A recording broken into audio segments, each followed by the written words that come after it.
And I have not, and then the second question the media asks is, well, of course it's more a comment. Well, they just ran into treatment and rehab because, people will look at them more kindly and it'll be their escape. The reality is I've never met an addict yet who goes into treatment unless they're in trouble.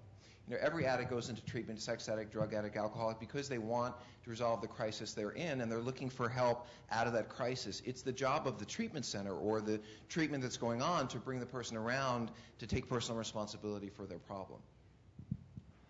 And obviously, being in adult entertainment, I get a lot of this thrown at me. You're just feeding sex addiction.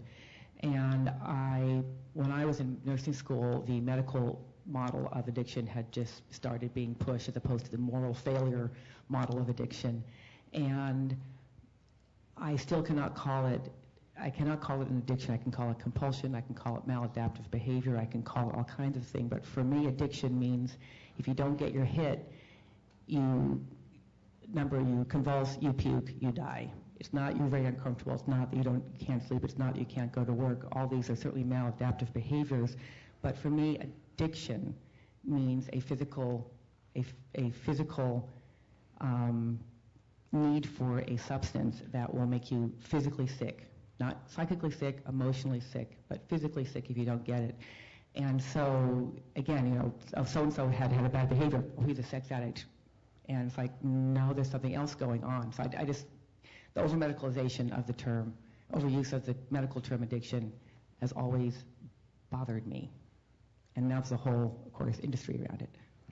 Well, I think these are really interesting perspectives. Why don't we move on? This question is really intended for the entire panel, so whoever feels like they want to jump in. I guess one of the questions that we've had is have the definitions for infidelity changed? What is cheating in the digital age? I think the definition hasn't changed. The definition of infidelity is if I break my agreement with you. Whatever you and I agree are the parameters of our relationship. You tell me I really can't have you do A, B, and C, and I agree to do that, and I break it, I'm being unfaithful to you, I'm being unfaithful to my agreement. I think what's happening with I've been a swinger for 25 years, and now there's polyamory. So at least now, I've never successfully been able to manage monogamy. And I think something was wrong with me, that I was not able to be faithful, I was shallow, I was wishy-washy. What's my problem? My orientation is not of a monogamous person, so it's important that I pick partners who agree, share that value, so that I don't have to stifle myself and I don't break your value. I have to be true to my values, which is seeking out partners who share my idea of what a proper relationship is. So I don't think it's changed. It hasn't changed. I break my agreement with you, therefore I'm being unfaithful. It doesn't matter what the agreement is. I've broken my promise to you, and that is a problem. Anyone else want to jump in? Nicholas? I think what's happening in the future, based on technology, is that we're separating our concept of love and sex.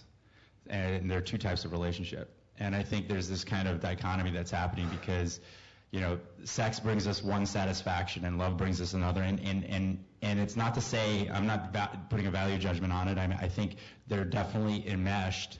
But I think in some ways there's this distinction happening. And I think technology is going to continue to do that because of the distance at which we have relationships. So I think there's going to be more of a focus on emotional relationships in the future. At least that's what I hope. That's the love. That's what we call love. And I think that's what's going to happen. But I want to jump back. I'm not very good with keeping order. But I want to tie into that a little bit on that sex addiction thing, because in my film, Sticky, one of the most fascinating things about it is the idea that, and because before I thought there was no such thing as addiction at all. I thought this was all made up, and I'm not sure where I kind of teeter on that. But some of the studies that are getting put out there on men that masturbate to porn on the internet and the effects of the dopamine on their brain and this addiction to that is fascinating. And there's tons of blogging going on about this, about how it causes erectile dysfunction, and guys are freaking out. Now, as to whether that's in their head or not, I don't know.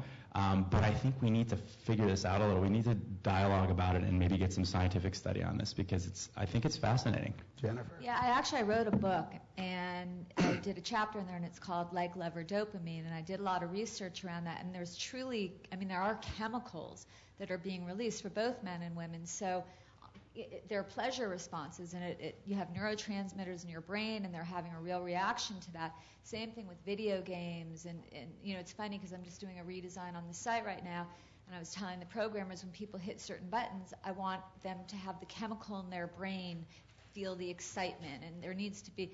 We're hardwired these ways, so I think that some people's hardwiring is more prone to need more of the chemicals than others. We're all different. So, yes, more research, more conversation on that level is definitely needed. About cheating, just really quickly, I want to also agree that cheating, having worked with so many betrayed spouses and so many partners who are really hurting about whether it's internet-related or cyber-related cheating or acting out in various ways, that it is the breaking of trust that really defines infidelity. It's the lying, the secrecy. If we have an agreement that we're going to have a certain kind of sexual relationship, that's fine, as long as I live within the boundaries of that agreement. When I go off and break that agreement and I don't tell my spouse, that's when the betrayal occurs. It really is the keeping of secrets in an intimate relationship that I think defines infidelity. Okay, thank you. Well, I'd like to direct the next question to Amber. Do you think that building relationships through social networks and online dating sites is a healthy and safe choice for most people? A healthy and safe choice. I mentioned earlier I was a little bit socially reclusive. I always have been. I'm just not. I'm the girl that's like up against the wall at the parties and in the clubs. So it's helped me a great deal date, to be on social networks. But again, I'm a different person on the internet. And then when I get in person, I'm very shy and awkward. It's helped me because I can just talk about stuff. I can write stuff down, and I'm a big texter. And I know nobody likes texting anymore. They want to talk on the phone, but I can tell you what I feel by text. I hope to emotionally mature later, but it's really helped me in my relationships. It's a little bit of a crutch. So it's moved you past a limitation that you felt in meeting people in person and being able to relate to them. It has. It's been a big boon. Other people's thoughts? Some thoughts? No, I think that it can be very healthy. Social networks, using online dating. I think you can use it to meet people with common interests. I think we're seeing a lot of niche dating sites that are focused at particular interest groups or topics and things like that. And I think that's great. You find, I think, a lot of people